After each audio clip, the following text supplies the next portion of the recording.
What if the ocean kept your darkest secret for 13 years? March 1990. A fisherman casting his line off the rocky coast of Devil's Slide, California, spots something that shouldn't be there. A flash of metal, chrome reflecting through the waves.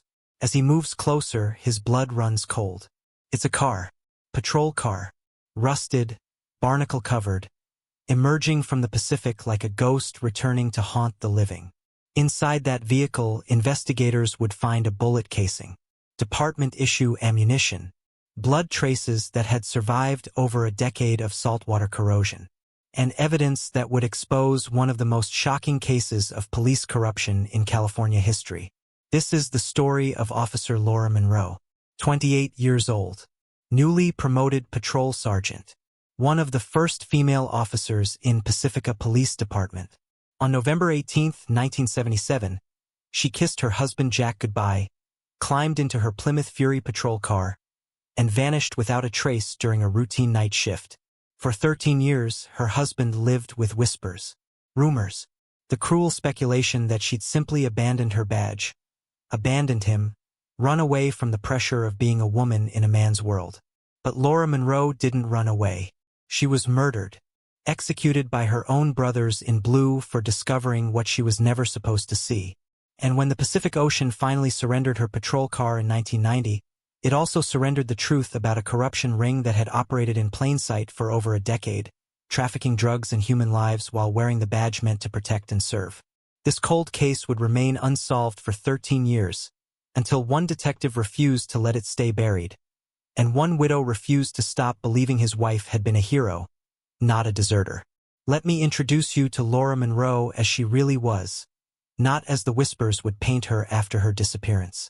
November 1977. Laura is 28 years old, with blonde hair feathered in that classic late 70s style. She's got the kind of smile that makes people trust her immediately, which is exactly what you want in a cop who's trying to build bridges in a community that's not quite sure what to make of female officers yet. She works for the Pacifica Police Department, a small coastal force serving about 37,000 residents along California's stunning but treacherous Highway 1. She's married to Sergeant Jack Monroe, a solid, by-the-book officer who's been with the department for 8 years. They've been married for 4 years, living in a modest bungalow 3 blocks from the ocean. No children yet, but they've been talking about it. Laura's ambitious, driven. She made patrol sergeant faster than most of her male colleagues, and that's created some tension in the locker room. There are officers who think she got promoted too fast, that the department's just checking boxes, trying to look progressive. But anyone who's worked with Laura knows better. She's sharp, detail-oriented, the kind of cop who actually reads every line of every report, who notices when something doesn't add up. Her partner, Officer Patricia Harris, one of only 3 female officers in the department at that time, would later describe Laura as having an almost obsessive work ethic. Laura volunteered for the night shifts others avoided. She studied criminal justice textbooks in her downtime. She was building a career, not just working a job. But there's something else about Laura that matters to this story. She's honest. Not just ordinarily honest, but the kind of honest that makes corruption impossible. The kind of honest that makes certain people nervous. On the evening of November 18, 1977, Laura's scheduled for solo patrol in Sector 7, a stretch of Highway 1 that runs along the coast, including the notorious Devil's Slide area where the road literally clings to cliffs above the Pacific Ocean. It's beautiful during the day, haunting at night. Patricia Harris sees Laura before she heads out. They chat briefly in the parking lot. Patricia would remember this conversation for the rest of her life, replaying it thousands of times, searching for clues she'd missed. Laura seems in good spirits. She mentions wanting to finish her patrol early, maybe catch the late movie at the Linda Mar Theater. She's looking forward to her next days off. She and Jack are planning to drive up to Napa, just the 2 of them, reconnect away from the job. At 8:00 p.m., Laura climbs into her patrol car, a 1975 Plymouth Fury, white with blue striping, unit number 147. She runs through her standard pre-shift check. Radio, check. Flashlight, check. Citation book, check. Her service weapon, a department-issue revolver, loaded and holstered. She pulls out of the station parking lot. Patricia waves. Laura waves back. It's the last time anyone who loved Laura Monroe would see her alive. But here's what makes this case so haunting. Laura wasn't walking into obvious danger. This wasn't a high-risk warrant service or a domestic violence call. This was routine patrol, the kind of shift she'd completed hundreds of times before. Highway 1 on a Thursday night. Light traffic. Clear skies. What could possibly go wrong? Everything, as it turns out. Because somewhere along that coastal highway, Laura Monroe would encounter something she wasn't supposed to see. And the people responsible for protecting her would become the people who'd ensure she'd never tell anyone what she'd discovered. Her husband Jack would describe Laura as someone who believed absolutely in the system. She believed in the badge. She believed that if you worked hard, followed the rules, and did the right thing, the system would protect you. That belief would cost her everything. November 18, 1977. 8 p.m. Laura Monroe begins her patrol in Sector 7. The Pacific Coast Highway, State Route 1, stretching north from Pacifica toward Devil's Slide. If you've ever driven this section of California coastline, you know how breathtaking and terrifying it can be. Sheer cliffs dropping hundreds of feet to the ocean below. Hairpin turns. Fog that rolls in without warning, turning a clear night into zero visibility in minutes. At 8:15 p.m., Laura makes her first and only radio transmission of the evening. Her voice comes through dispatch clear and calm. She's conducting a routine traffic stop at Highway 1, mile marker 42. That's just north of the Sharp Park area, approaching the Devil's Slide section where the road narrows and the cliffs steepen. She reports the vehicle. Older model van, white, no plates visible. She's issuing a warning for a broken taillight. Standard procedure. She'll be back in service in 5 minutes. Dispatch acknowledges. Everything's routine. Everything's normal. 5 minutes pass. 10 minutes pass. Laura doesn't radio back in service. Now, here's something you need to understand about police radio protocol in 1977, especially in a small department like Pacifica PD. Officers are supposed to check in regularly during solo patrol shifts. If an officer goes radio silent for more than 20 minutes during a traffic stop, that's unusual. If they go silent for an hour, that's a red flag. Laura Monroe goes completely silent. No radio traffic. No check-ins. No requests for backup. Nothing. At 10:30 p.m., Patricia Harris tries to raise Laura on the radio. No response. At 11 p.m., the night shift supervisor, Deputy Carl Bowen, notes in the log that Unit 147 hasn't checked in for over 2 hours. He makes a radio call. Still no response. At 11:30 p.m., Patricia volunteers to drive Laura's patrol route, see if maybe she's having radio trouble or stopped to handle something and lost track of time. These things happen. Radios malfunction. Officers get caught up in conversations with motorists or helping stranded drivers. Patricia drives the full route. Highway 1, mile marker 42. Nothing. No patrol car. No Laura. No broken down vehicles. No evidence anyone had been there at all. By midnight, when Laura's shift was supposed to end, panic starts to set in. Jack Monroe receives a call at home. His wife hasn't returned to the station. Her vehicle isn't responding. Can he come down? Jack arrives at the station at 12:30 a.m., trying to stay calm, trying to think like a cop instead of a terrified husband. Maybe she had car trouble. Maybe she's helping someone in a remote area. Maybe she drove someone to the hospital and forgot to radio in. But deep down, Jack knows Laura. She wouldn't forget protocol. She wouldn't just disappear. At 1 a.m., Deputy Carl Bowen makes the official call. Officer Laura Monroe and Patrol Unit 147 are missing. Initiate search procedures. What happens next is where this case starts to reveal its true nature. The search that night is, to put it mildly, inadequate. 2 patrol cars drive Highway 1. They don't find anything. No one checks the cliffs. No one brings in search dogs. No one calls for helicopter support, even though the California Highway Patrol has aerial units available for exactly this kind of situation. By dawn on November 19th, there's still no sign of Laura Monroe or her patrol car. The vehicle has simply vanished. 1,700 pounds of steel and chrome, gone without a trace. And with it, a 28-year-old sergeant who'd done everything right, followed every protocol, and trusted the system to have her back. Jack Monroe would later describe that first morning as the beginning of his real nightmare.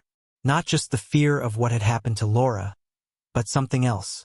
Something he couldn't quite articulate at the time, but that would haunt him for 13 years. The way certain officers looked at him. The way conversations stopped when he entered rooms. The way his questions about the search efforts were deflected or dismissed.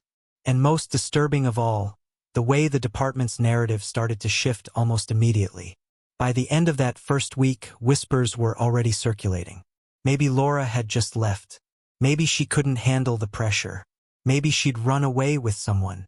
Maybe being a female cop was too much for her. Jack would spend 13 years wondering if any of those whispers were true, torturing himself with doubt, questioning everything he thought he knew about his wife. The cruelest part? The people spreading those whispers knew exactly what had happened to Laura Monroe. They knew because they'd made it happen. The initial investigation into Laura Monroe's disappearance is a masterclass in how to deliberately fail to solve a case. Let's start with the witness statements. In a missing person case involving a police officer who vanished during active duty, you'd expect dozens of interviews. Motorists who might have driven Highway 1 that night. Residents living near mile marker 42.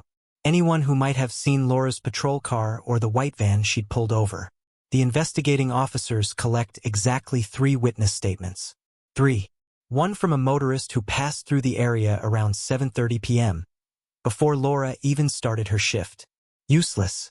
One from a local resident who heard what might have been a car engine late that night but couldn't provide any useful details. Also useless. And one from a woman named Belinda Carlson, a park ranger working at San Pedro Valley Park, adjacent to where Laura was last known to be. This third statement is crucial and we'll come back to it. But here's what you need to know right now.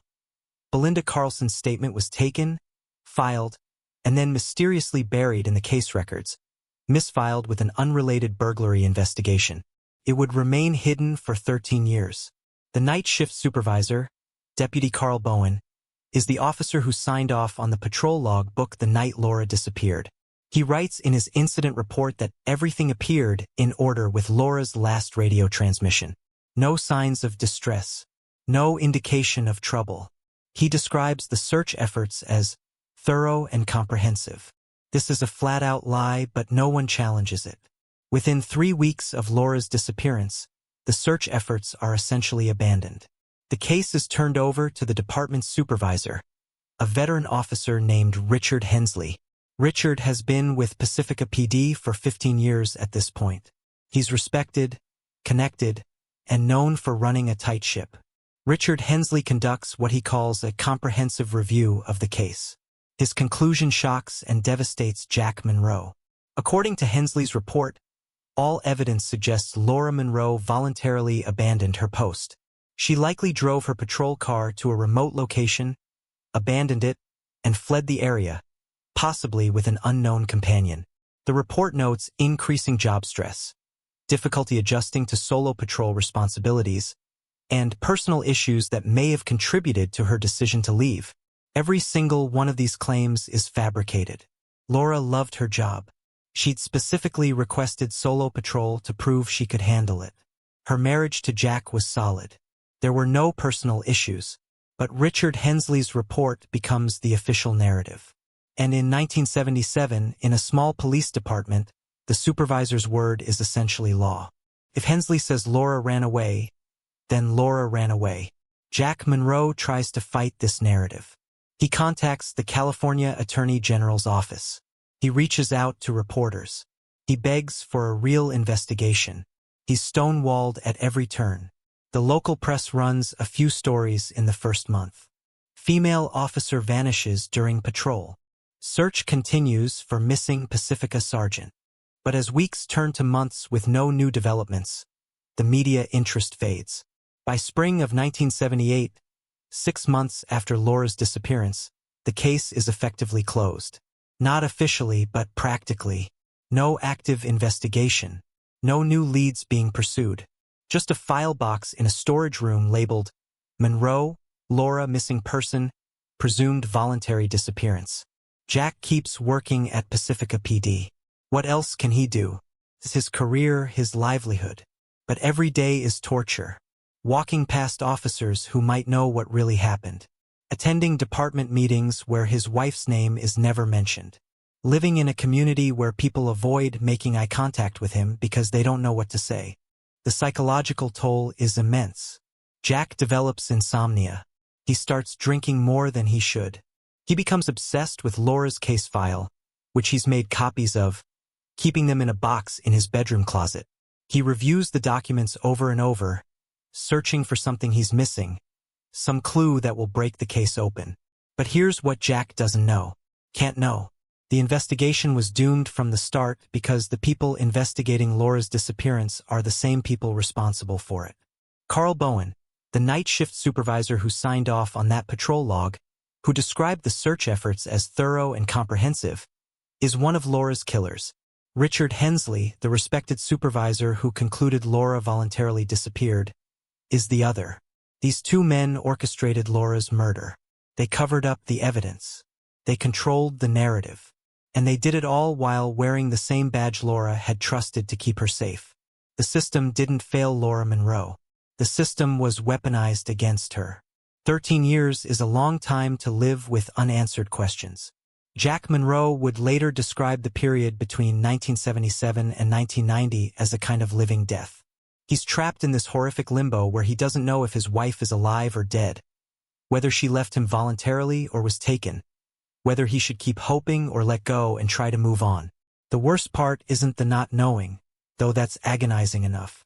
The worst part is the way people look at him, the pity mixed with suspicion. Because in cases where wives disappear, the husband is always a suspect, always under scrutiny. Jack knows there are officers in the department who think he had something to do with Laura's disappearance. He can feel it in the way they interact with him, the carefully neutral tone they use, the way they never quite meet his eyes. He stays at Pacifica PD because leaving would feel like abandoning Laura. He gets promoted to sergeant in 1983. He does his job competently but without passion. He's just going through the motions, waiting for something to break, some piece of information that will finally explain what happened to his wife. He never remarries. Can't even imagine it. How do you move on when you don't have closure? When you don't know if your wife is dead or alive somewhere, possibly with amnesia, possibly being held captive, possibly living a new life under a different name. Jack keeps Laura's belongings exactly as she left them. Her clothes still hang in the closet. Her toiletries still sit on the bathroom counter. The bedroom they shared remains frozen in time, a shrine to a woman who vanished 13 years ago. Every year on the anniversary of her disappearance, Jack drives Highway 1, retracing Laura's last known route. He stops at mile marker 42, the location of her final radio transmission.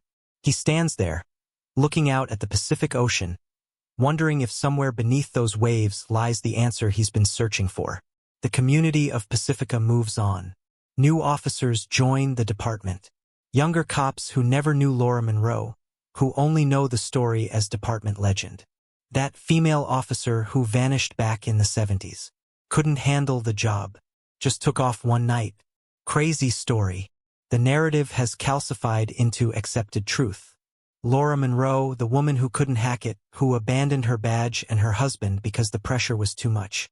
It's a lie, but it's a lie that's been repeated so many times it's become indistinguishable from fact. Meanwhile, the men responsible for Laura's murder are thriving. Richard Hensley continues his steady climb through the department ranks. By 1985, he's the senior supervisor, essentially second in command of the entire Pacifica Police Department.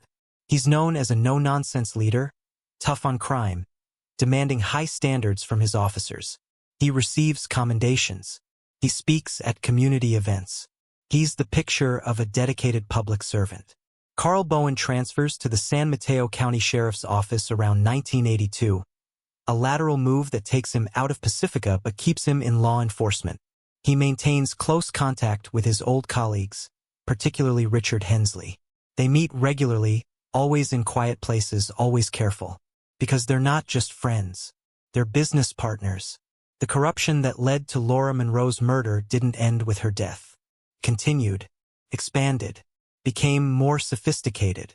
Throughout the 1980s, Richard Hensley and Carl Bowen operate a criminal enterprise that would be breathtaking in its audacity if it weren't so horrifying.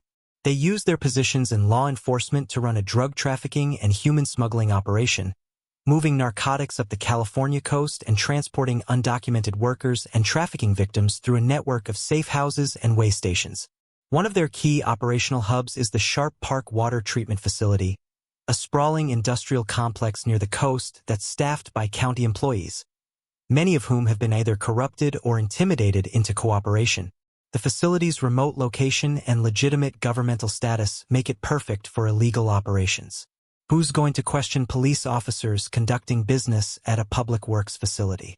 Who's going to inspect the abandoned generator sheds or unused storage buildings? Hensley and Bowen move product and people through Sharp Park for over a decade, generating hundreds of thousands of dollars in illegal revenue. They're careful, methodical. They know exactly how law enforcement investigations work because they're law enforcement. And hanging over all of it, the dark secret that binds them together.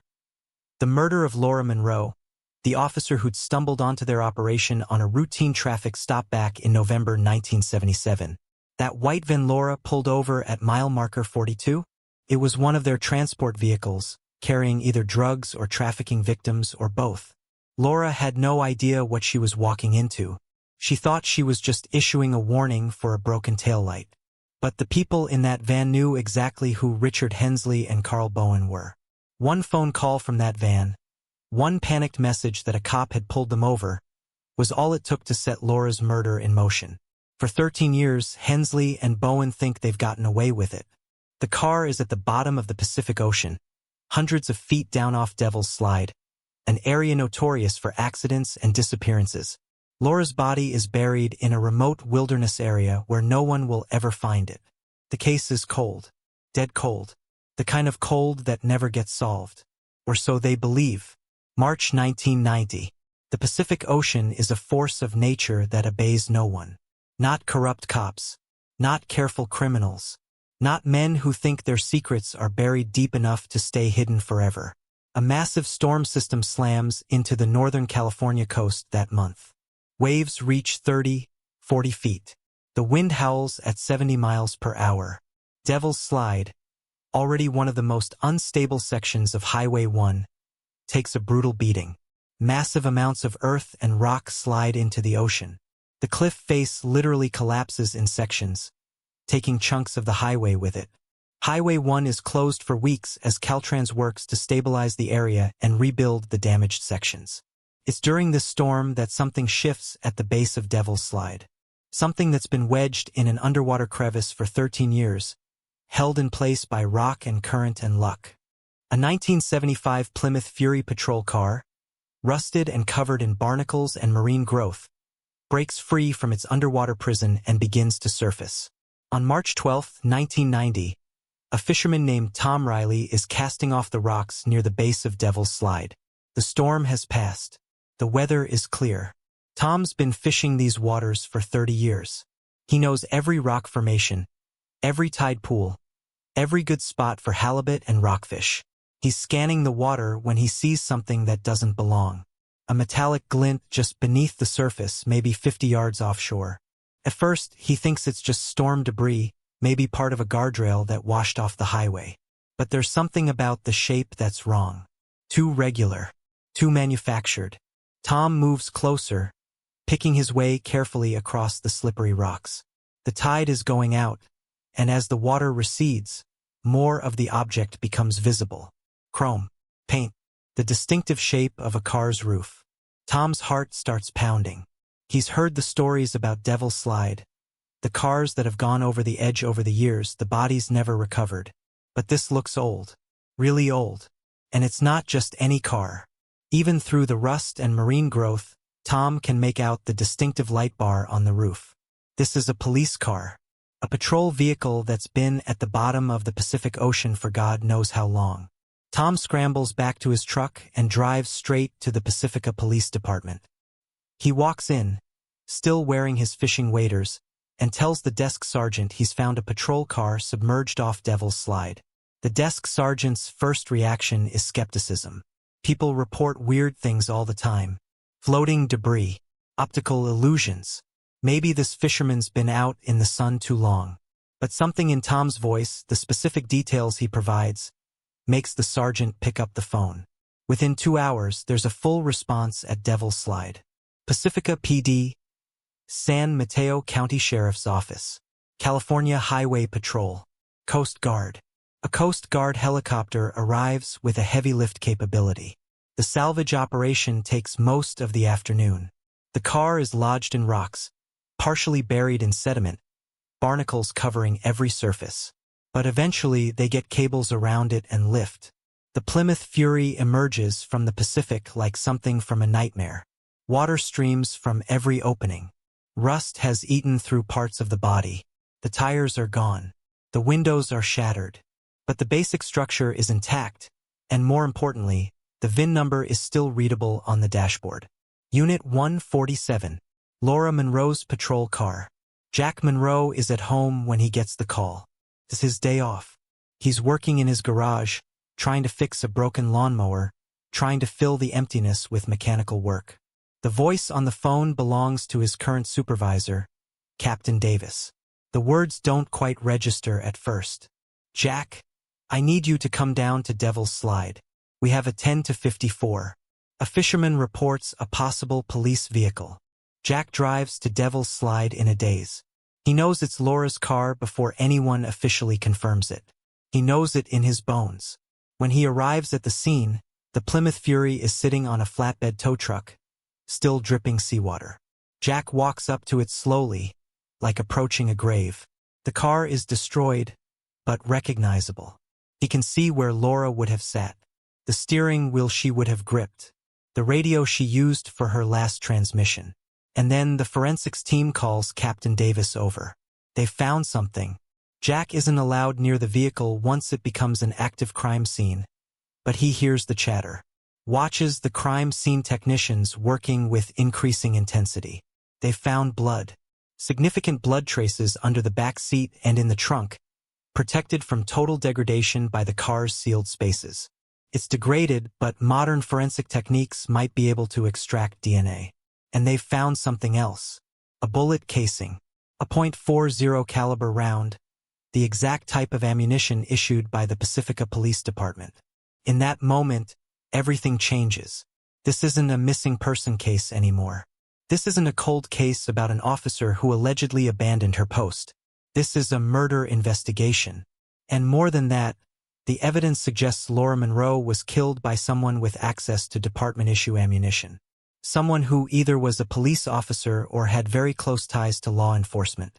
Jack Monroe has lived with doubt for 13 years. Doubt about whether Laura left him. Doubt about whether she was taken. Doubt about whether he really knew his wife at all. In one afternoon, all that doubt evaporates. Laura didn't abandon him. Laura didn't run away. Laura was murdered. And the people who killed her have been walking free for 13 years. Some of them probably still wearing badges. Still working in the same department where Jack shows up every day. The investigation that begins in March 1990 is completely different from the perfunctory efforts of 1977. This time, it's led by a detective from outside the department, a San Mateo County investigator named Marie Estrada who specializes in cold cases. Marie has a reputation for being thorough, relentless, and completely unintimidated by the politics of law enforcement. She's solved cases that other detectives had written off as impossible. She's gotten convictions against powerful people who thought they were untouchable. She's exactly the kind of detective Laura Monroe needed 13 years ago. And when Marie Estrada starts digging into the original investigation files, what she finds makes her blood run cold. Detective Marie Estrada sits in a windowless conference room at the San Mateo County Sheriff's Office, surrounded by 13 years of case files. The Laura Monroe investigation, such as it was, fits into 2 small boxes. That alone tells her something's wrong. A missing police officer should generate mountains of documentation. Witness interviews, search records, evidence logs, investigative reports. This case has almost nothing. Marie starts with the basics. She pulls the original incident reports from November 1977. The first thing that jumps out is how quickly the narrative shifted from missing officer to voluntary disappearance. Within 3 weeks, the department's official position was that Laura Monroe had abandoned her post. That's extraordinarily fast for such a conclusion, especially without a body, without witnesses, without any concrete evidence of Laura's intentions. Marie looks at the investigator's name on the final report, Supervisor Richard Hensley. She makes a note, first person to interview. Next, she examines the witness statements. Only 3, which is absurdly low. Marie's worked missing person cases before. Usually, you cast a wide net, interview dozens of people, follow up on every possible lead no matter how thin. This investigation did the opposite. It narrowed immediately, focusing only on the theory that Laura had left voluntarily. The first 2 witness statements are useless, exactly as they appeared in the original reports. But the third statement, the one from Park Ranger Belinda Carlson, that's where things get interesting. Except Marie can't find it. She goes through the box 3 times, checks every folder. The witness list mentions Belinda Carlson, but her actual statement isn't with the Laura Monroe files. Marie is too experienced to think this is accidental. Documents don't just wander off, especially in a case this significant. She expands her search, going through unrelated case files from late 1977. Takes her 2 full days, but she finally finds it. Belinda Carlson's witness statement, misfiled with a residential burglary investigation from Daly City. Misfiled or deliberately hidden. Marie has her suspicions. She reads the statement, and her suspicions turn to certainty. Belinda Carlson's original statement, dated November 20th, 1977, describes seeing Laura Monroe's patrol car pull over a white van near Highway 1, mile marker 42, at approximately 8:30 p.m. The van had a distinctive crescent moon-shaped dent on the rear passenger side. Belinda noted the time specifically because she was ending her evening patrol at San Pedro Valley Park and heading home. She drove past the scene, saw the patrol car's lights flashing, saw the female officer approaching the van. But that's not all. Belinda's statement continues. She describes returning to the park around 11 p.m. because she'd forgotten her personal radio in the ranger station.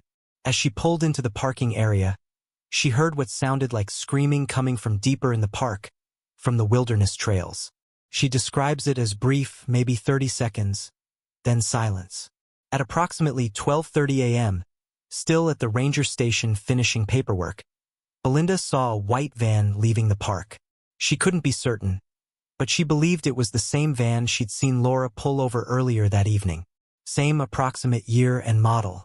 And she's almost certain she saw the crescent moon dent, though it was dark and her view was partially obscured. This statement is explosive. It places Laura at a traffic stop that evening, exactly as her radio transmission indicated. It provides a description of the vehicle and a distinctive identifying mark. And most importantly, it suggests that whatever happened to Laura happened at San Pedro Valley Park and involved that white van. So why was this statement buried? Why wasn't it the centerpiece of the investigation? Marie keeps reading. Attached to Belinda's original statement is a second statement, dated November 23, 1977. 3 days later. In this second statement, Belinda recants almost everything. She says she was mistaken about the times. She's not sure if she actually saw a patrol car that night. The screaming she heard was probably just foxes or mountain lions. Sounds carry strangely in the park at night. She didn't see any white van leaving the park. The second statement is taken by Supervisor Richard Hensley. And according to the notes, Belinda requested to change her statement because she'd been confused and didn't want to provide misleading information. Marie Estrada has been a detective for 15 years. She knows a coerced recantation when she sees one. She needs to talk to Belinda Carlson. Now, finding Belinda takes some work. She's no longer a park ranger. According to employment records, she was terminated from the San Mateo County Parks Department in 1978, less than a year after Laura's disappearance. The official reason: inappropriate conduct with park visitors. Marie tracks Belinda down to a small apartment in Daly City. She's now working as a grocery store clerk, living alone, keeping a low profile. When Marie knocks on her door and identifies herself as a detective investigating the Laura Monroe case, Belinda's face goes white. Marie conducts the interview carefully. Belinda is terrified, that much is obvious. She's also carrying 13 years of guilt. At first, Belinda tries to stick to her second statement, the recantation.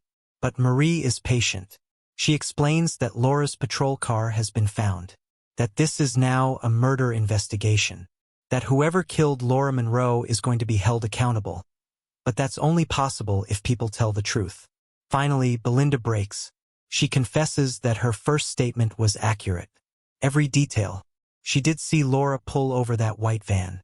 She did hear screaming in the park. She did see a van leaving around 12:30 a.m. But 3 days after giving that statement, she received a visit from Supervisor Richard Hensley. He came to her home in uniform with another officer. He was polite but firm. He explained that her statement was causing problems for the investigation, that she was mistaken about what she'd seen, that the department had already established Laura Monroe had abandoned her post, and Belinda's confused statement was muddying the waters. Then he made her an offer, $3,000 cash, if she'd clarify her statement, correct her mistakes. Belinda was 24 years old, making barely above minimum wage as a park ranger. $3,000 was more money than she'd ever seen at once. And the alternative, the unspoken threat behind Richard Hensley's polite words, was that refusing might have consequences. She took the money, changed her statement, and for 13 years, she's lived with the knowledge that her silence helped Laura Monroe's killers go free. But it gets worse. The payments didn't stop with that initial $3,000. Every 3 months for 13 years, Belinda received an envelope at her apartment. No return address. Inside, cash. Usually $500, sometimes more. And a note. Thank you for your continued discretion. The payments were hush money, keeping Belinda quiet. And when she lost her park ranger job in 1978, that wasn't coincidence. Richard Hensley arranged it, filing a false complaint to get her fired, ensuring she'd remain financially dependent on those quarterly payments. Its manipulation and witness tampering elevated to an art form. Marie Estrada now has a witness willing to testify. But she needs more. She needs physical evidence. She needs to connect Richard Hensley directly to Laura's murder. That's when Jack Monroe becomes more than a grieving husband. He becomes an investigator. Jack has been hovering at the edges of Marie's investigation, desperate to help but trying not to interfere. Now, Marie brings him in officially. Jack knows the department, knows the players, knows where the bodies are buried. Metaphorically and, as it turns out, literally. Together, Jack and Marie start building a surveillance operation targeting Richard Hensley. April 1990. Richard Hensley has no idea his world is about to collapse. As far as he's concerned, the discovery of Laura Monroe's patrol car is unfortunate but manageable. The evidence is degraded, the case is 13 years old, and he's confident the department will close ranks and protect its own, as it always has. What he doesn't know is that Detective Marie Estrada and Jack Monroe are watching his every move. They start with financial records, which require warrants and careful maneuvering through the bureaucracy. They're looking for anything unusual, any unexplained income or suspicious expenditures. What they find is interesting but not conclusive. Richard Hensley has been depositing regular cash amounts into a safety deposit box at a San Francisco bank. The amounts vary, but they're consistent. Every month, like clockwork. For a police supervisor making a decent but not extraordinary salary, these cash deposits suggest either very careful saving or income from another source. Marie suspects the latter. While they're building the financial case, something happens that breaks the investigation wide open. Jack is conducting his own surveillance, watching Belinda Carlson's apartment, making sure she's safe. If Richard Hensley discovers she's cooperating with the investigation, she could be in danger.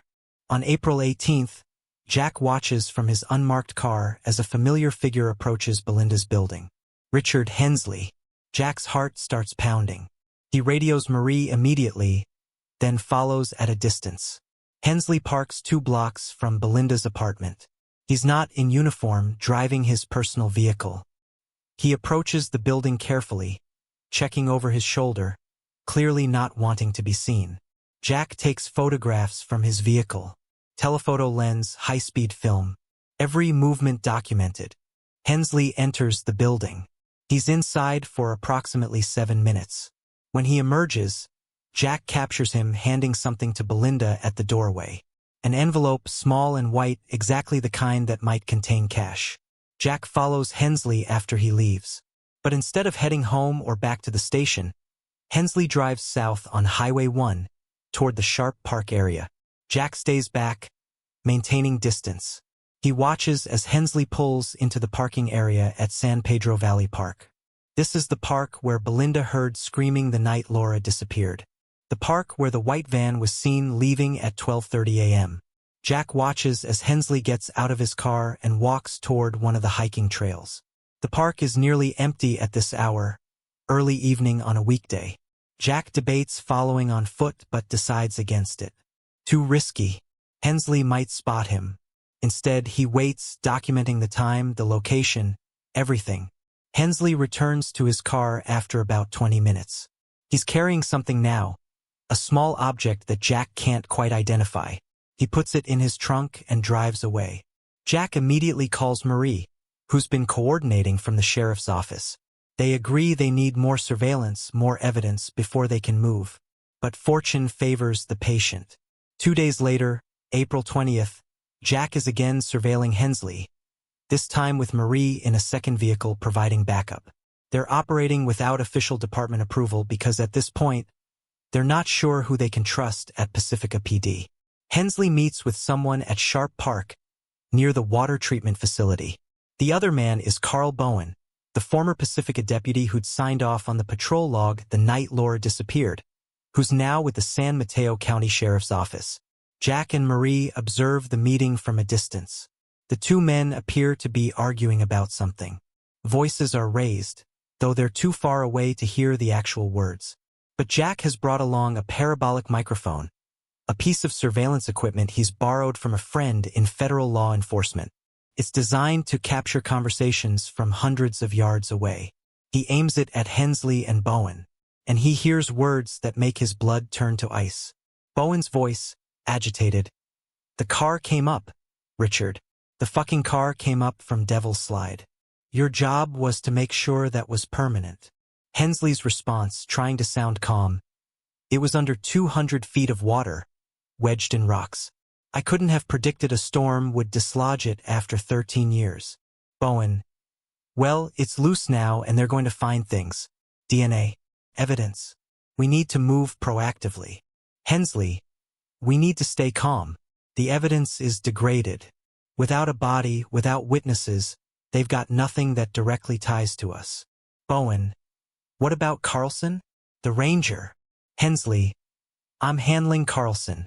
She's been paid to stay quiet for 13 years. She's not going to break now." Bowen, "She better not.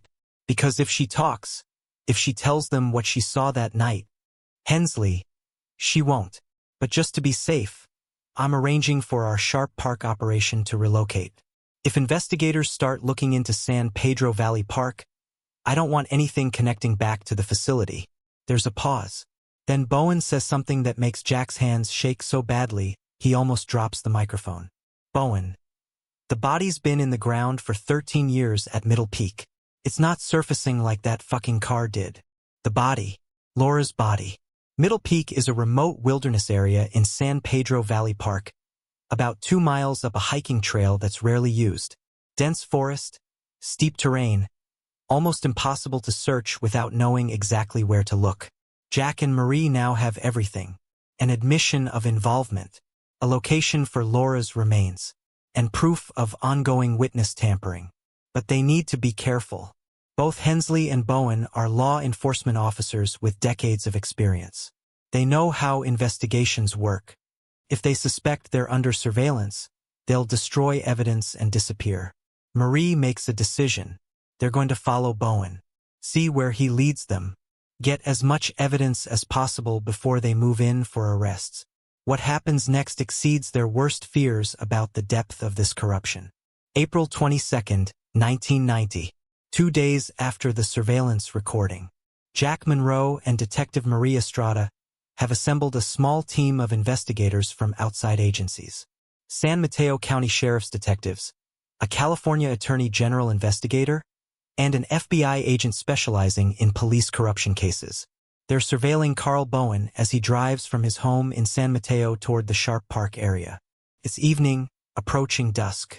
Bowen is clearly nervous, checking his mirrors constantly, taking an indirect route. He parks at the water treatment facility, which should be closed at this hour. The surveillance team watches as Bowen enters the facility using a key. He's inside for approximately 15 minutes.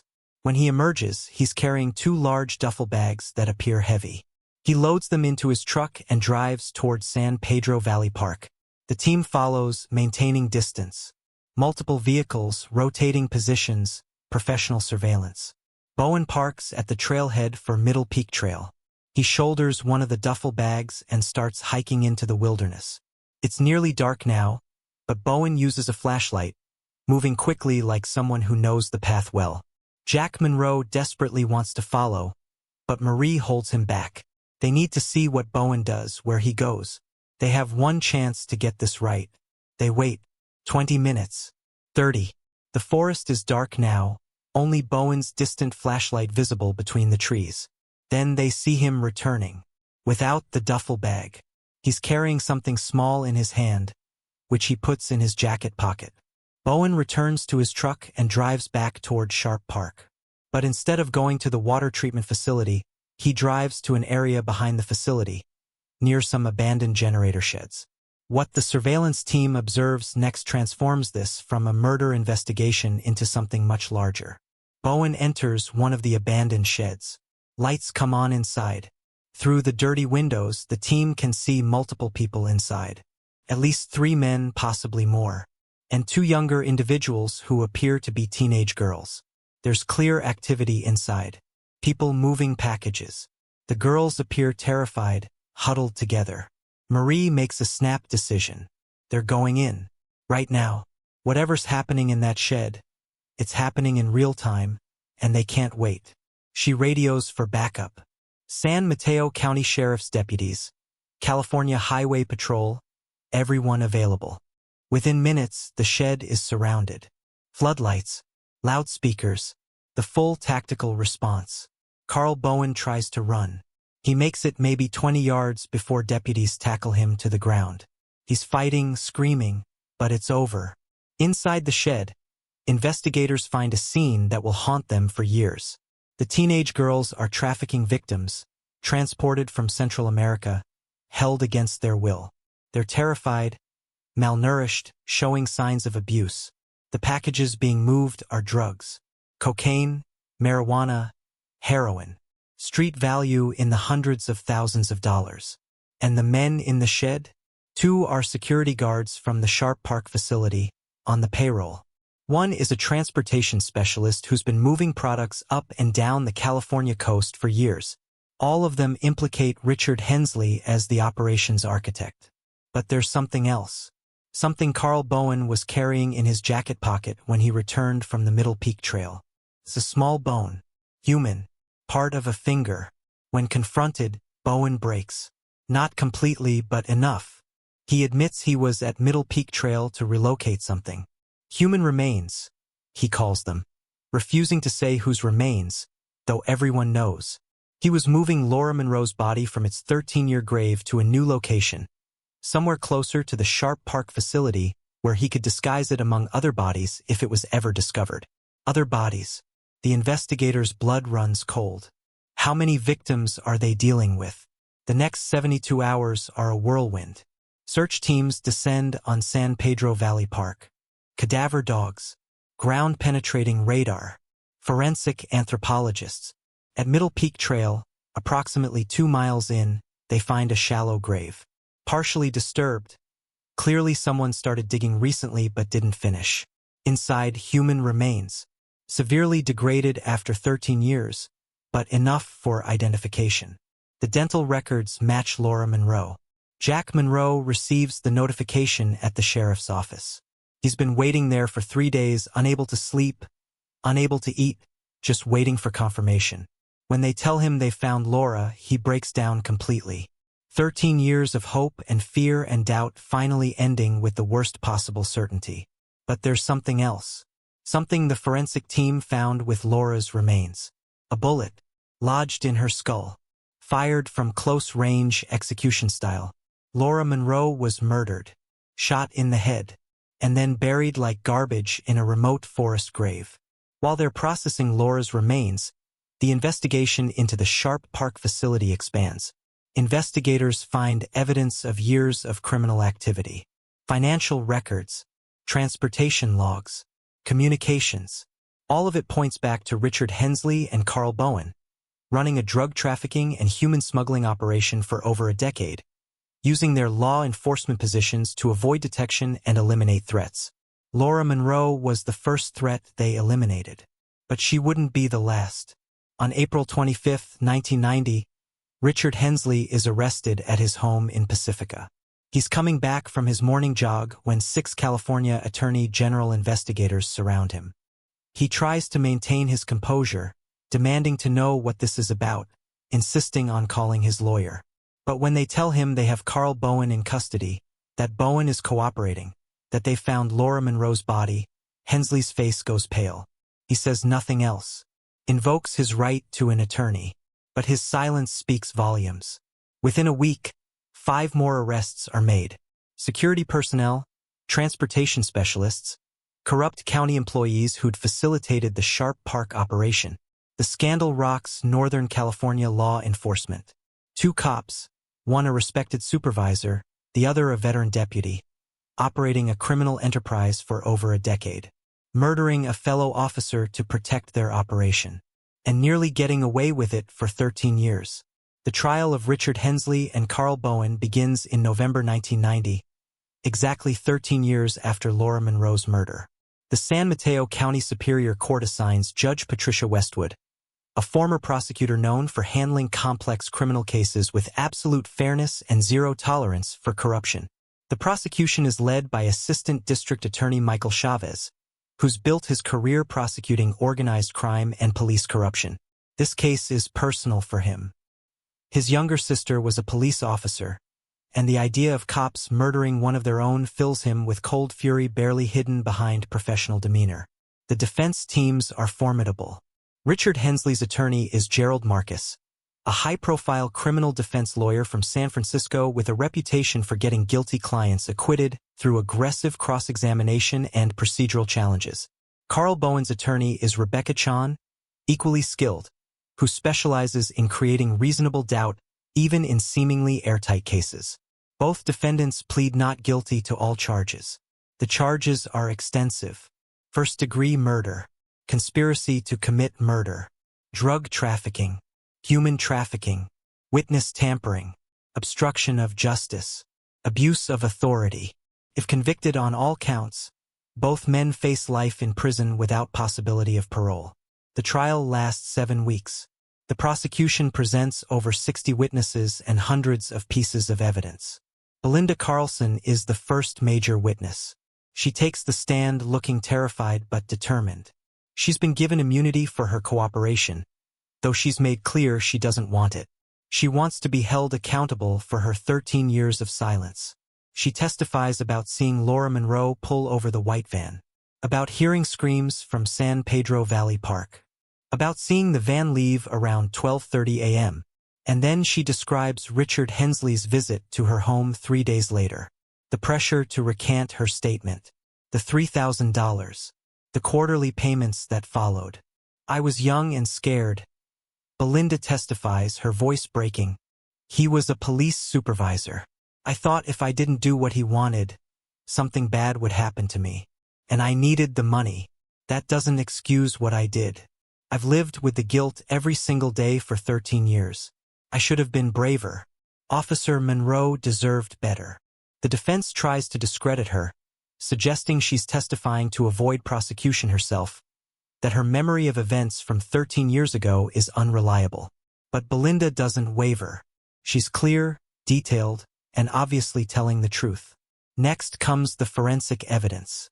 The bullet recovered from Laura's skull matches department-issue ammunition. The blood traces in the patrol car are confirmed through DNA testing to be Laura's blood.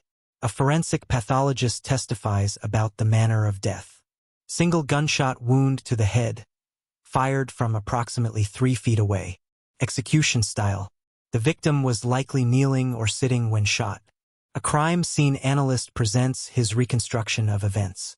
Laura pulled over the white van on Highway 1. Someone in that van contacted Richard Hensley and Carl Bowen. They arrived at the scene, convinced Laura to follow them to San Pedro Valley Park under some pretense, possibly a claim that they'd apprehended a suspect or needed her assistance with something. Once at the park in the remote wilderness area, they murdered her, shot her once in the head, buried her body in a hastily dug grave at Middle Peak Trail. Then they drove her patrol car to Devil's Slide and pushed it off the cliff, assuming it would sink and never be found. The surveillance recordings are played in court. The jury hears Carl Bowen's voice. "The car came up, Richard. The fucking car came up from Devil's Slide." They hear the admission about Laura's body. "The body's been in the ground for 13 years at Middle Peak." The defense attorneys object strenuously, arguing the recordings were obtained improperly, that the conversation was private. But Judge Westwood rules them admissible. The defendants were discussing an active crime in a public place where they had no reasonable expectation of privacy. The financial evidence is damning. Prosecutors trace Richard Hensley's bank deposits to drug sales and trafficking payments. They document Carl Bowen's unexplained income, properties purchased with cash, a lifestyle well beyond what a deputy sheriff's salary could support. They present evidence from the Sharp Park facility. The drugs seized. The trafficking victims rescued.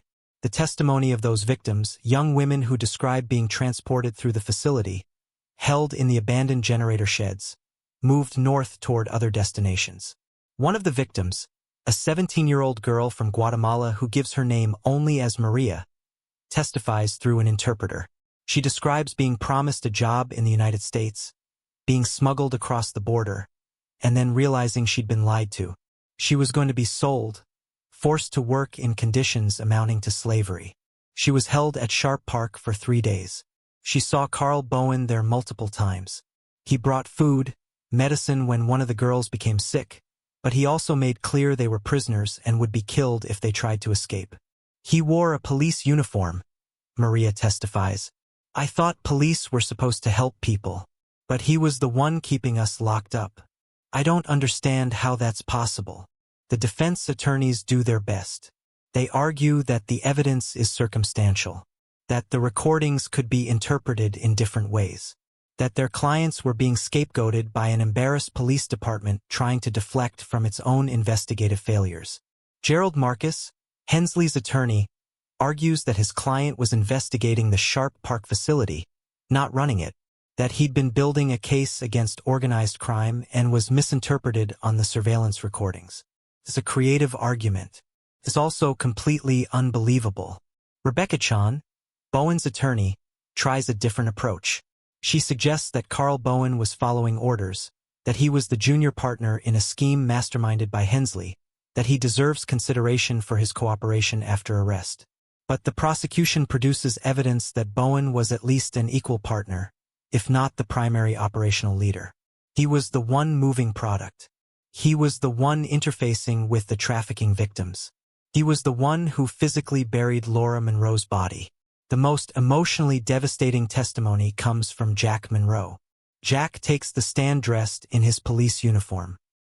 He's been promoted to lieutenant in the months since the arrests, a bittersweet advancement that Laura would have been proud of but will never know about. He testifies about Laura, about their marriage, about her dedication to the job, about how she believed in the system, trusted her fellow officers, thought that doing the right thing would keep her safe. He describes the 13 years of not knowing, of people suggesting Laura had abandoned him, of questioning whether he'd ever really known his wife. They didn't just kill Laura, Jack testifies, his voice thick with emotion. They killed her a second time with their lies. They made people think she was a deserter, someone who couldn't handle the job. They stole her reputation, and they let me spend 13 years wondering if my wife had just left me, if everything I thought we had was a lie. He looks directly at Richard Hensley and Carl Bowen. You're cowards. You murdered a fellow officer to protect your criminal enterprise. You buried her like trash. And then you walked around in uniform for 13 years, pretending to be what she actually was. You're not cops. You're criminals who wore badges. The courtroom is silent. Several jurors are crying. The defense attorneys don't cross-examine Jack. There's no upside. Nothing they could ask would change the impact of his testimony. The trial concludes with closing arguments. The prosecution asks for the maximum sentence on every count. The defense asks for mercy, for consideration of the defendant's years of service, for acknowledgement of the complexity of the case. The jury deliberates for 4 days. When they return, the verdicts are unanimous on all counts. Guilty. December 18, 1990. The sentencing hearing for Richard Hensley and Carl Bowen is standing room only. Every major news outlet in Northern California has sent reporters. Court TV is broadcasting live. This case has become a national symbol of police corruption and the importance of accountability. Judge Patricia Westwood has a reputation for stern but fair sentencing. She's known for carefully considering all factors before imposing sentences, even in the most heinous cases. Today, there's no hesitation in her voice. She addresses Richard Hensley first. He's sitting at the defense table in a dark suit, his expression carefully neutral, maintaining the facade of dignity even as his life crumbles around him. Mr. Hensley, Judge Westwood begins, you were a police supervisor. You held a position of trust, authority, and responsibility. Citizens of this community relied on you to protect them, to uphold the law, to serve with integrity. Instead, you orchestrated a criminal enterprise that trafficked drugs and human beings for over a decade. You murdered Officer Laura Monroe, a fellow police officer who had the misfortune of stumbling onto your operation during a routine traffic stop. And perhaps most despicably, you spent 13 years covering up that murder, manipulating the investigation, intimidating witnesses, and allowing Officer Monroe's husband to suffer with the lie that his wife had abandoned him. The harm you've caused is immeasurable. You've betrayed your oath. You've betrayed your badge. You've betrayed every honest police officer who risks their life in service to their community. This court finds no mitigating factors whatsoever. Your crimes were calculated, repeated, and executed with full knowledge of their impact. Judge Westwood pauses. The courtroom is absolutely silent. On the charge of first-degree murder of Officer Laura Monroe, this court sentences you to life in prison without the possibility of parole. On the charges of drug trafficking, human trafficking, conspiracy, obstruction of justice, and witness tampering, this court sentences you to an additional 140 years to run consecutively. Richard Hensley's face finally cracks. The magnitude of the sentence, the certainty that he will die in prison, breaks through his controlled exterior. He sags in his chair. Next is Carl Bowen. He's opted not to wear a suit, appearing in his jail jumpsuit, a choice his attorney clearly advised against but couldn't prevent. Mr. Bowen, Judge Westwood continues, your role in these crimes was perhaps more active than Mr. Hensley's. You were the operational leader, the one who physically trafficked drugs and human beings, the one who moved victims through your criminal network. You were present when Officer Laura Monroe was murdered. Evidence suggests you may have been the one who actually pulled the trigger, though the prosecution was unable to prove that beyond reasonable doubt. You buried her body. You tampered with evidence. And when her patrol car surfaced 13 years later, you attempted to move her remains to further conceal your crimes. You showed Officer Monroe no mercy. You showed the trafficking victims held at Sharp Park no mercy. This court will extend you the same consideration. The judge's voice is cold, precise. On the charge of first-degree murder of Officer Laura Monroe, this court sentences you to life in prison without the possibility of parole. On the charges of drug trafficking, human trafficking, conspiracy, accessory after the fact, obstruction of justice, and evidence tampering, this court sentences you to an additional 80 years to run consecutively. Carl Bowen doesn't react. He's been defeated since his arrest, knowing the evidence against him was overwhelming. He simply nods slightly, accepting his fate. But Judge Westwood isn't finished. Before this court adjourns, I want to address the broader implications of this case. The Pacifica Police Department and San Mateo County Sheriff's Office have been shaken to their core by the scandal. Multiple officers have resigned or been terminated. Federal investigations are ongoing. This is as it should be. Corruption in law enforcement cannot be tolerated. When police officers violate the law they're sworn to uphold, when they prey on the vulnerable people they're supposed to protect, they undermine the entire justice system. But I also want to acknowledge the honest officers who worked tirelessly to solve this case.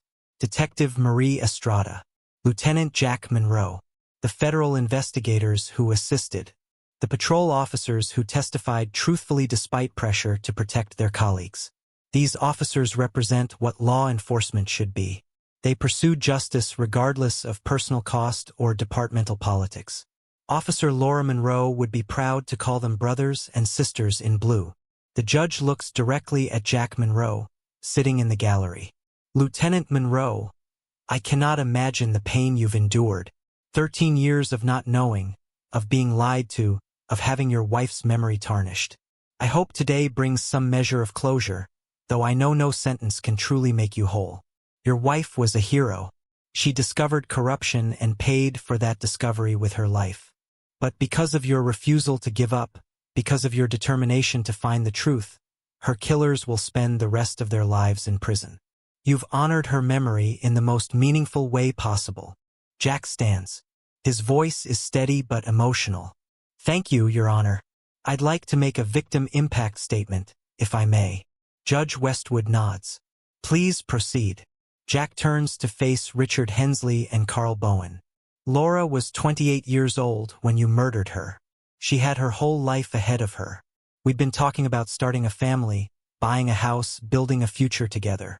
You took all of that, not just from her, but from me. From her parents, who died without knowing what happened to their daughter. From her friends and colleagues who believed the lies you spread. For 13 years, I wondered if Laura had left me. If I'd driven her away somehow, if I'd failed her as a husband. I questioned every memory, every conversation, every moment we'd shared. You made me doubt the woman I loved. But now I know the truth. Laura died doing her job. She pulled over a van involved in your criminal operation, and you killed her for it. She was a hero, and I've wasted 13 years not knowing that. I hope you spend every day of your life in prison thinking about what you did. I hope you never know a moment's peace. And I hope that when you die behind bars, you're forgotten completely, while Laura's name is remembered. There's no sound in the courtroom except Jack's voice. You wore badges. You pretended to be officers of the law. But you were nothing but criminals. And now justice has finally caught up with you. Jack sits down. Several people in the gallery are openly weeping. Judge Westwood adjourns the court. Richard Hensley and Carl Bowen are led away in handcuffs, heading to maximum security prisons where they'll spend the rest of their lives. As they're escorted out, neither man looks at Jack Monroe. Perhaps even murderers feel shame when confronted with the consequences of their crimes. Or perhaps they're simply too focused on their own destroyed futures to spare any thought for the people they've devastated. Either way, their time wearing badges is over. Their time as free men is over. For the first time in 13 years, Laura Monroe can rest in peace. The Laura Monroe case didn't end with convictions and sentences. Its impact rippled through law enforcement agencies across California and eventually the entire nation. Within 6 months of the verdicts, the Pacifica Police Department underwent a complete reorganization. The police chief resigned. 3 additional officers were fired for failure to investigate Laura's disappearance properly. The entire command structure was replaced. New policies were implemented. Internal affairs investigations would now be conducted by external agencies when they involved serious crimes. No supervisor could single-handedly close a missing officer case. All investigations involving police personnel would receive independent oversight. The San Mateo County Sheriff's Office faced similar reforms. Federal investigators from the Department of Justice Civil Rights Division conducted a comprehensive review of both agencies, looking for additional cases that might have been mishandled or covered up. They found troubling patterns. Cases closed too quickly. Evidence that mysteriously disappeared. witnesses who changed their statements after visits from supervisors. The corruption around Laura's murder hadn't existed in isolation.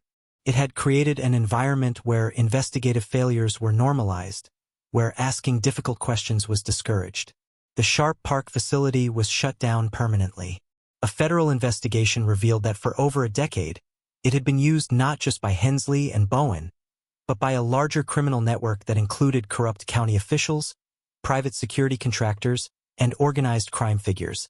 37 additional arrests were made in the 2 years following the initial convictions. The operation Hensley and Bowen had run was just one node in a much larger trafficking network that stretched from Mexico to Canada. The trafficking victims rescued from Sharp Park received support from multiple victim advocacy organizations. Most were returned to their home countries if they chose, others received asylum in the United States. 2 of them, including Maria who testified at trial, eventually became advocates themselves, working with organizations to combat human trafficking. But perhaps the most significant impact was on cold case investigations nationwide. Laura Monroe's case became a textbook example of how initial investigative failures can be overcome with persistence and new technology. Police departments across the country began reopening cold cases involving missing officers, looking for patterns similar to Laura's case. Between 1990 and 1995, 7 additional cases of officers who'd been listed as voluntary disappearances or missing under suspicious circumstances were reclassified as homicides. 3 of those cases were eventually solved, with convictions obtained against the perpetrators. The Laura Monroe case proved that no case is ever truly cold as long as someone cares enough to keep investigating. Jack Monroe retired from police work in 1992, 2 years after the convictions. He couldn't continue working in a field where Laura's memory was so present, where every shift reminded him of what she'd lost. He moved to Oregon, bought a small house near the coast, and devoted himself to advocacy work.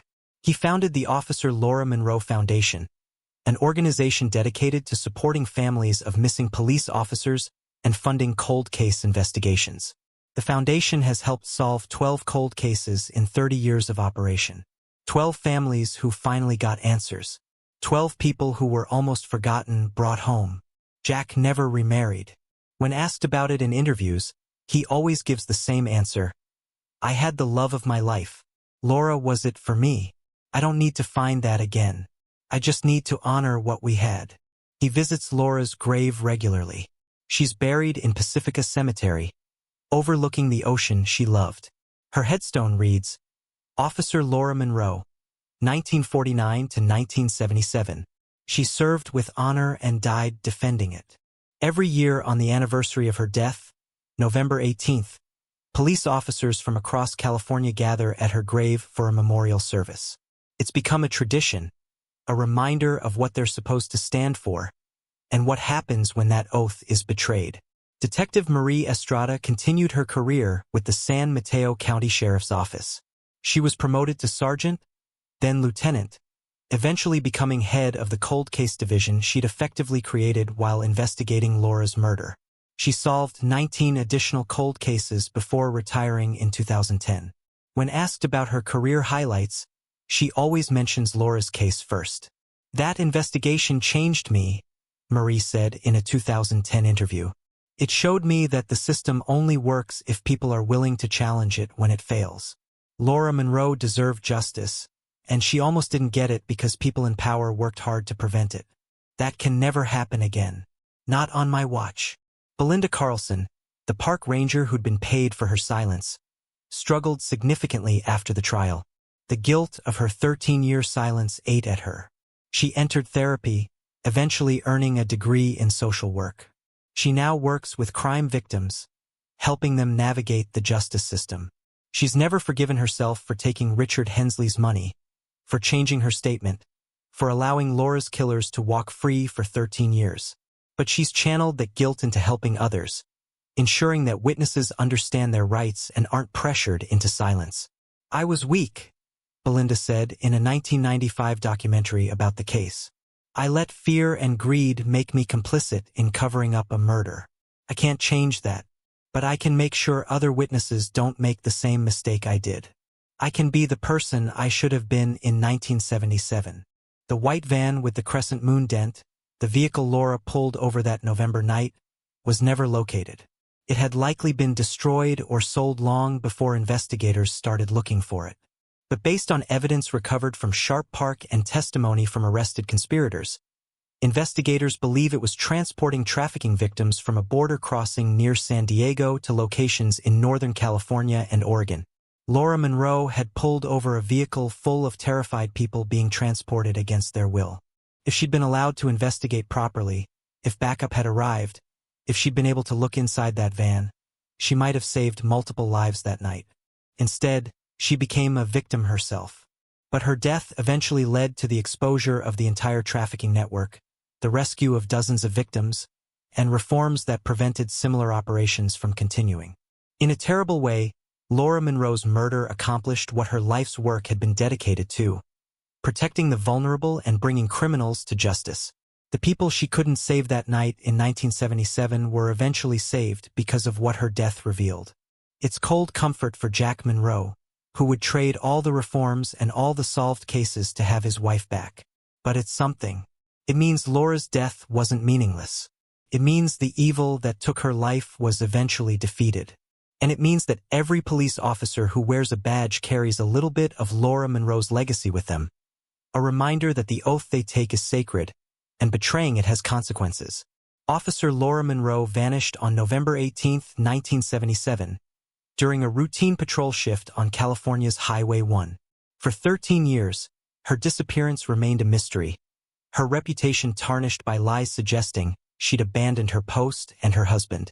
But the Pacific Ocean doesn't keep secrets forever.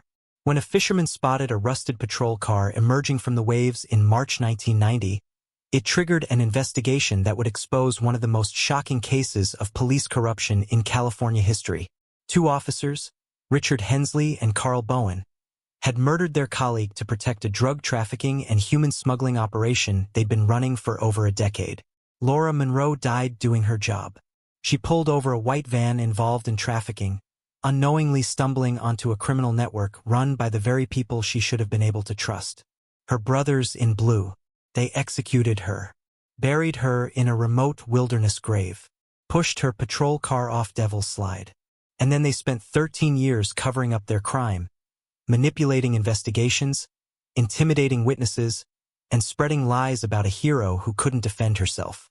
But they underestimated the persistence of Laura's husband, Jack Monroe, who refused to believe the lies, who spent 13 years searching for the truth. They underestimated Detective Marie Estrada, who saw through their cover-up and pursued justice relentlessly. And they underestimated the conscience of Belinda Carlson, a park ranger who'd been paid to stay silent, but eventually found the courage to tell the truth. This case reminds us that cold cases can be solved, even decades later. That corruption, no matter how carefully hidden, eventually comes to light. And that justice, though sometimes delayed, never forgets. Richard Hensley and Carl Bowen will spend the rest of their lives in prison. They wore badges for decades, pretending to serve and protect while they preyed on the vulnerable. They murdered a fellow officer and lived with that secret for 13 years. But secrets buried at the bottom of the ocean have a way of surfacing. And secrets buried in wilderness graves have a way of being found. Laura Monroe's case led to comprehensive reforms in law enforcement agencies across California. It exposed a trafficking network that had operated for over a decade. It rescued victims who would have otherwise remained trapped in a system of exploitation. And most importantly, it gave Jack Monroe the answer he'd been searching for. His wife didn't abandon him. She didn't run away. She died a hero, murdered for discovering corruption and refusing to look the other way. Today, Officer Laura Monroe's name is engraved on the National Law Enforcement Officers Memorial in Washington, D.C. Her story is taught in police academies as a reminder of what integrity means and what happens when it's betrayed. And every year on November 18th, police officers from across California gather at her grave to pay their respects, to remember what she stood for, and to renew their own commitment to the oath she died defending. If you have any information about unsolved cases in your area, especially cold cases involving missing persons, I encourage you to come forward. Your tip could be the one that brings someone home. Your testimony could be the one that gives a family the answers they've been searching for. Laura Monroe's case was solved because people refused to give up, because witnesses found courage, because investigators pursued truth over politics. That can happen in other cases too, but it requires all of us to believe that justice matters, that truth matters, that every life has value and deserves to be accounted for. Officer Laura Monroe served with honor. She died defending it, and she'll never be forgotten. Thank you for listening. Until next time.